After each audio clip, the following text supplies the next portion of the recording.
साथियों नमस्कार। गिरीश चंद पांडे पुनः आपके समक्ष एक ज्वलंत मुद्दा लेकर आया हूं और आज का मेरा ज्वलंत मुद्दा है भारत की अंतरिक्ष में ऊंची उड़ान यानी चंद्रयान 3 से जुड़ा हुआ मेरा मुद्दा है। जैसा कि आप जानते हैं कि 14 जुलाई 2023 को भारत की अंतरिक्ष यात्रा में एक नया अध्याय जुड़ा है, जबकि इस चंद्रयान को सफलतापूर्वक प्रक्षेपित यानी लॉन्च किया गया। 8, 7, 6, 5, 4, 3, 2, 1, 0. Plus 5 seconds. Lift-off normal. P1 Here tracking. we have a majestic liftoff of LVM-3 M4 rocket carrying India's prestigious Chandrayaan-3 spacecraft. P2 tracking. प्रज्वलन और सफलतापूर्ण उत्थापन LVM-3 M4 रॉकेट का। यह भीमकाय रॉकेट आसमान को चीरते हुए अपनी भयानक दहाड़ से चारों ओर कंपन उत्पन्न कर रहा है, जिसे हम यहाँ महसूस कर सकते हैं, और यही दहाड़ है जो वैज्ञानिकों को रोमांचित करती है। LVM-3 के उत्थापन के साथ ही हमारे अंतरिक्ष यान चंद्रयान-3 की चंद्रमा की यात्रा प्रारंभ हो चुकी है। इस महत्वपूर्ण उपलब्धि में जो है भारतीय वैज्ञानिकों की मेधा व उनके अनुसंधान के प्रति अथक समर्पण को ही इसका श्रेय दिया जाता है, जिन्होंने चंद्रयान 3 के सफल प्रक्षेपण के साथ सफलता की एक नई गाथा लिख दी है। इसलिए मैं आप सभी लोगों की ओर से वैज्ञानिक समुदाय की उस अटूट लगन और समर्पण भाव के प्रति अपनी कृतज्ञता ज्ञापित करता हूँ। साथियों, यह भी एक सुखद संयोग था कि एक ओर जहां भारत के लोग इस महत्वपूर्ण उपलब्धि से गदगद थे, वहीं दूसरी ओर प्रधानमंत्री नरेंद्र मोदी को उनकी फ्रांस यात्रा के दौरान फ्रांस के राष्ट्रीय दिवस पर फ्रांस के सर्वोच्च नागरिक और सैन्य सम्मान Grand Cross of the Legion of Honour से सम्मानित किया जा रहा था। निसंदेह ये दोनों घटनाएं राष्ट्र के लिए एक मील का पत्थर हैं, महान उपलब्धियां हैं और हमेशा ये स्वर्णाक्षरों में अंकित रहेंगी। अब आता हूं मैं अपने मुद्दे पर। साथियों, किसी भी देश की ताकत केवल अर्थव्यवस्था, व्यापार और सामरिक शक्ति से ही नहीं आंकी जाती, उसकी वैज्ञानिक और तकनीकी उपलब्धियां भी इसका मानक होती हैं। और खुशी की बात है कि भारत इस दिशा में कामयाबी हासिल कर रहा है।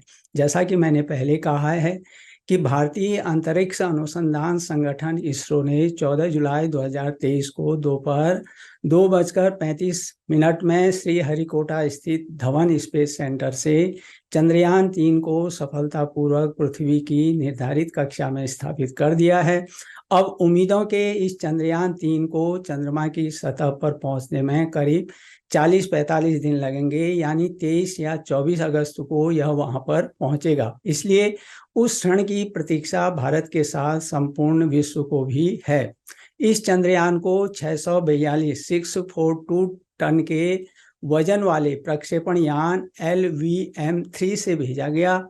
यह यान उपग्रहों को ले जाने के लिए एक सफल और भरोसेमंद प्रक्षेपण यान साबित हुआ है। इस महत्वपूर्ण अवसर पर विज्ञान और प्रौद्योगिकी राज्य मंत्री डॉक्टर जितेंद्र सिंह और इसरो के पूर्व अध्यक्ष इसरो के नियंत्रण कक्ष में उपस्थित थे। इस घटना को देखने के लिए वो इस साक्षी बने। इसके अलावा वैज्ञानिकों और उनके परिवारों के अलावा सैकड़ों पत्रकारों ने भी इस प्रक्षेपण को देखा। गौर करने योग्य है कि चंद्रयान 3 मिशन में इसरो की लगभग 25 महिला इंजीनियर और वैज्ञानिक सीधे रूप से जुड़े थे। साथियों, 15 साल में इसरो का यह तीसरा चंद्र मिशन है। 15 अगस्त 2003 को स्वतंत्रता दिवस के उपलक्ष्य में तत्कालीन प्रधानमंत्री स्वर्गीय अटल बिहारी वाजपेयी ने चंद्रयान की घोषणा की थी। उसके बाद 2008 में भारत के चंद्रयान मिशन 1 की शुरुआत की गई। 2019 में चंद्रयान 2 की क्रैश लैंडिंग हो गई थी, अर्थात सॉफ्ट लैंडिंग करने के बजाय वह तेजी से चांद की सतह से जा टकराया और क्षतिग्रस्त हो गया था। अब चंद्रयान 2 की विफलता के बाद इस चंद्रयान मिशन 3 ने उड़ान भरी है। यहाँ यह उल्लेखनीय है कि यह मिशन चंद्रयान 2 से 30% सस्ता है। इसमें जो खर्च आया है इसका कारण यही है कि जब चंद्रयान 2 लॉन्च किया गया था तो उसके 3 हिस्से थे, ऑर्बिटर, लैंडर और रोवर। चूंकि ऑर्बिटर कामयाब रहा था और वो अभी भी चांद की ऑर्बिट में घूम रहा है, इसलिए उसके प्रयोग पर होने वाला खर्चा जो है बच गया। साथियों, इस बार अगर भारत सफलतापूर्वक चांद की सतह पर उतरने में सफल रहता है तो यह उपलब्धि हासिल करने वाला वह दुनिया का चौथा देश होगा। इससे पहले अमेरिका, तत्कालीन सोवियत संघ और चीन ने ये उपलब्धियां हासिल की है। इसके अलावा यदि हमारे इस यान का लैंडर चंद्रमा के दक्षिणी छोर पर सफलतापूर्वक उतर जाता है तो यह उपलब्धि हासिल करने वाला भारत संसार का पहला देश बन जाएगा। इस प्रकार चंद्रयान 3 की सफल लैंडिंग भारत को शीर्ष पर तो पहुंचाएगी ही, इससे भारत के वैश्विक अंतरिक्ष कारोबार में अपनी हिस्सेदारी बढ़ाने में भी मदद मिलेगी। अभी 600 अरब डॉलर के इस अंतरिक्ष उद्योग में भारत की हिस्सेदारी बेहद कम, यानी 2% के आसपास है। साथियों, यह किसी चमत्कार से कम नहीं है कि कंप्यूटर और कृत्रिम मेधा यानी आर्टिफिशियल इंटेलिजेंस के बूते लाखों किलोमीटर दूर इस वैज्ञानिक अभियान को मूर्त रूप दिया जा रहा है और भारतीय वैज्ञानिकों ने सीमित संसाधनों में लक्ष्यों को हासिल करने की दिशा में सफलता पाई है। सबसे महत्वपूर्ण बात यह भी है कि बहुत कम लागत का यह अभियान जो है विशुद्ध भारतीय मेधा और स्वदेशी तकनीक की देन है, जबकि चंद्रयान 2 में अमेरिकी स्पेस एजेंसी नासा की मदद ली गई थी। इसलिए यह चंद्रयान 3 अभियान जो है आत्मनिर्भर भारत की जीवंत मिसाल है। साथियों, यहाँ पर मैं इस चंद्रयान 3 की जटिल संरचना और उसके विस्तार के बारे में नहीं जाऊँगा, केवल कुछ महत्वपूर्ण बातों को आपके समक्ष सरल भाषा में रखने का प्रयास करूँगा, जिससे आप इस चंद्रयान के उद्देश्यों के बारे में भलीभांति अवगत हो जाएंगे। तो यहाँ पर हमें केवल इस चंद्रयान 3 के 3 हिस्सों पर अपने को फोकस करना है, यानी प्रोपल्सन मॉड्यूल, लैंडर और रोवर मॉड्यूल। प्रोपल्सन मॉड्यूल जो है जहां लैंडर और रोवर को पृथ्वी की कक्षा से चंद्रमा की कक्षा में ले जाएगा, यह प्रोपल्सन मॉड्यूल का जो है काम है। और वहीं लैंडर का काम जो है चंद्रमा की सतह पर उतरकर उसमें मौजूद रोवर को बाहर निकालना है। अब रोवर जो है दरअसल एक छोटा सा रोबोट है जो चलते फिरते चांद की सतह पर पानी, खनिजों सहित कई महत्वपूर्ण जानकारी जुटाएगा और उनका विश्लेषण करके धरती तक उसके ब्यौरे जो है भेजेगा, जिसके आधार पर अगर कभी भविष्य में हम चांद में कॉलोनियां बसाना चाहें तो इसमें बहुत मदद मिलेगी। लेकिन चांद की सतह पर लैंडर को सफल तरीके से उतारना अभी सबसे बड़ी चुनौती है। चंद्रयान 2 में यह नहीं हो पाया था। सुरक्षित लैंडिंग के साथ साथ लैंडर में मौजूद दोनों रोवर के अलग होने की प्रक्रिया भी चुनौतीपूर्ण होती है। रोवर अलग होने पर ही चांद से हमें इनपुट मिल सकेगा, यानी जानकारी मिल सकेगी। मतलब लैंडिंग के बाद रोवर के सही से काम करने की भी चुनौती होगी। रोवर अनजान जगह पर लैंड करेगा, लैंडिंग का स्थान व वहाँ की स्थिति भी इसके लिए काफ़ी मायने होगी या मायने रखेगी। साथियों, चांद पर पहुँचना बहुत बड़ी बात है। इस चंद्रयान का संपर्क धरती के कंप्यूटर से जरूर होगा, मगर पृथ्वी से चांद की लगभग 4 लाख किलोमीटर की दूरी जो है उस पर नियंत्रण करना असंभव तो नहीं है, लेकिन इतना कठिन जरूर है, हम इसे ये कह सकते हैं। इसलिए उसे अपनी कृत्रिम मेधा यानी आर्टिफिशियल इंटेलिजेंस से ही स्थितियों और चंद्रमा की सतह का आकलन करते हुए खुद स्थापित होना होगा रोवर को। जैसा कि ऊपर कहा गया है कि इस मिशन का उद्देश्य जो है चंद्रमा के दक्षिण ध्रुवीय क्षेत्र की सतह के तापीय गुणों को मापना और भूकंपीय गतिविधियों का पता लगाना भी है। चांद के दक्षिण छोर पर चंद्रयान 3 के पहुंचने से न केवल चंद्रमा के बारे में अनेक नई जानकारियां मिलेंगी, बल्कि अंतरिक्ष अभियानों को कहीं अधिक सुविधाजनक तरीके से संचालित करने में भी मदद मिलेगी। वहां बर्फ के भंडार के साथ खनिज भी हैं, ऐसा कहा जाता है।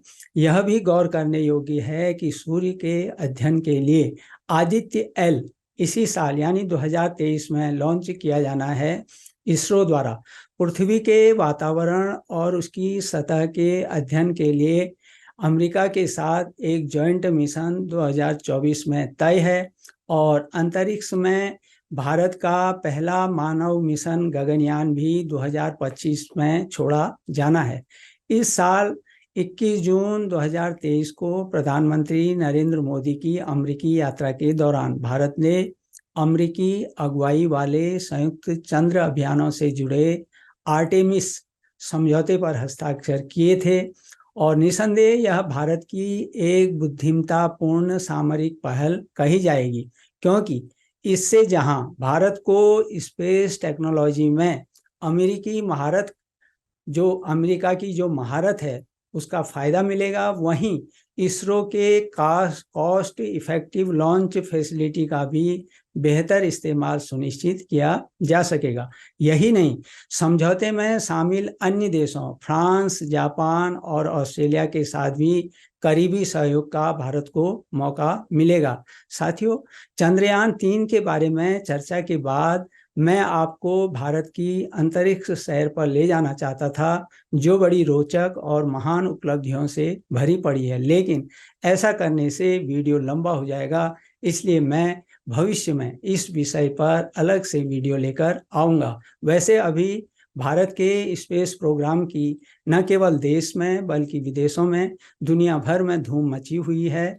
जुलाई 2023 के अमेरिकी अखबार न्यूयॉर्क टाइम्स ने अपने लेख the surprising striver in the world space business में लिखा है कि दुनिया के सबसे बड़े लोकतांत्रिक देश भारत में स्पेस तकनीक में तेजी से स्टार्टअप सामने आ रहे हैं।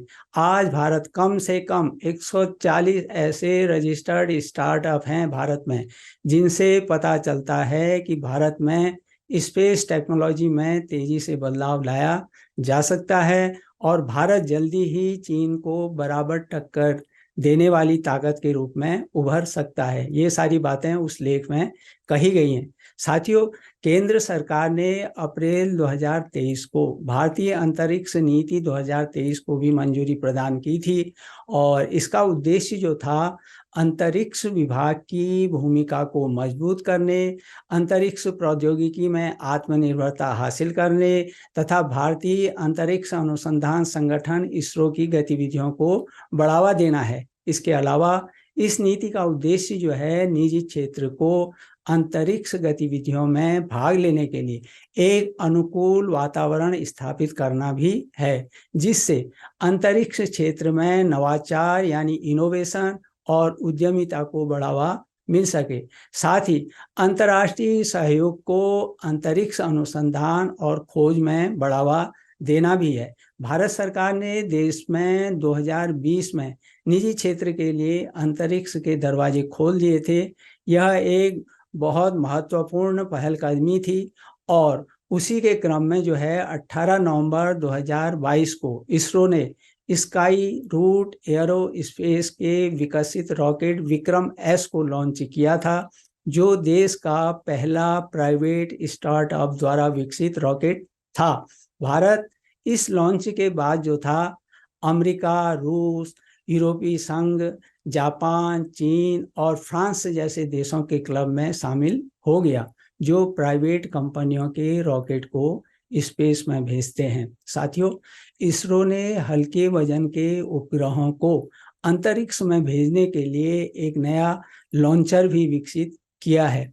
इसके अलावा एक समय ऐसा भी था जब अमेरिका ने भारत के उपग्रहों को लॉन्च करने से मना कर दिया था, लेकिन आज स्थिति यह है कि अमेरिका सहित तमाम देश खुद भारत के साथ व्यावसायिक सौदा यानी या कहें कि समझौता करने के इच्छुक हैं। इसका स्पष्ट प्रमाण यह भी है कि अभी जो 14 उपग्रह अंतरिक्ष में स्थापित किए गए हैं, उनमें से 13 तो अमेरिका के ही हैं।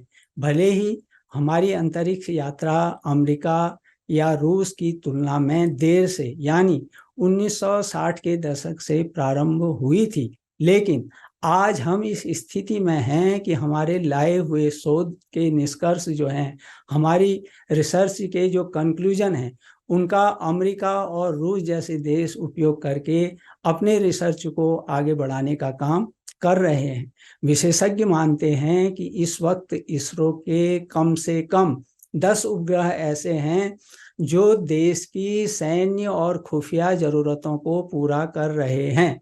इनमें खास तौर से कार्टोसैट सीरीज है, GSAT-7 है, GSAT-7A है, IRNSS यानी Indian regional navigation satellite system है, माइक्रोसैट है, RISAT है। मतलब ये महत्वपूर्ण जो हैं ऐसे 10 उपग्रह हैं जो देश की रक्षा और सुरक्षा में सहयोग दे रहे हैं। भारत में अंतरिक्ष क्षेत्र में अकेले उपग्रहों के विनिर्माण और उनके प्रक्षेपण यानी लॉन्चिंग में जो है कारोबार की अभी भारी संभावनाएं दिखाई देती हैं, जिनका हमें समुचित दोहन करना है। सरकार को इसरो का सालाना बजट भी बढ़ाना होगा, जो फिलहाल नासा के मुकाबले काफ़ी कम है। यहाँ यह उल्लेख करना प्रासंगिक होगा कि केंद्र सरकार ने इस वित्त वर्ष 2023-24 के बजट में अंतरिक्ष विभाग के लिए 12,544 करोड़ रुपए का बजट रखा है, जो वित्त वर्ष 2022-23 के 13,700 करोड़ रुपए के मुकाबले 8% की कटौती दिखाता है। अंत में हम यही कहेंगे कि उम्मीदों के इस चंद्रयान 3 से हम आशा करें कि यह मिशन पूर्णतः सफल होगा और इसरो के आगामी अंतरिक्ष अभियानों का मार्ग भी प्रशस्त करेगा। तो साथियों, ये मेरा आज का विचार था जो मैंने आपके समक्ष शेयर किया, बांटा। और जो भी टिप्पणी दें अवश्य दें। लाइक, डिसलाइक, पसंद नापसंद दोनों का मैं हमेशा स्वागत करता हूं, क्योंकि उसी से तो मुझे अपने विषय को और बेहतर ढंग से प्रस्तुत करने में सुविधा मिलती है। साथियों, यदि आपने मेरे इस चैनल को सब्सक्राइब नहीं किया है तो कृपया कीजिएगा और शेयर भी जरूर कीजिएगा, बड़ी महत्वपूर्ण जानकारी है। इसके अलावा मैंने प्रारंभ में ही जब यह अपना चैनल स्टार्ट किया था तो अपने लिंक, मैंने किताबों के लिंक आपको भेजे हैं, तो जब भी मौका मिले अगर आप उनका अध्ययन करेंगे तो निश्चित तौर पर लाभान्वित होंगे। तो इन्हीं शब्दों के साथ मिलता हूँ आपसे अगले हफ्ते। तब तक आप स्वस्थ रहिए, सुखी रहिए, प्रसन्नचित्त रहिए, लेकिन मेरे अगले ज्वलंत मुद्दे का बेसब्री से इंतजार अवश्य कीजिए। तो इन्हीं शब्दों के साथ एक बार पुनः नमस्कार।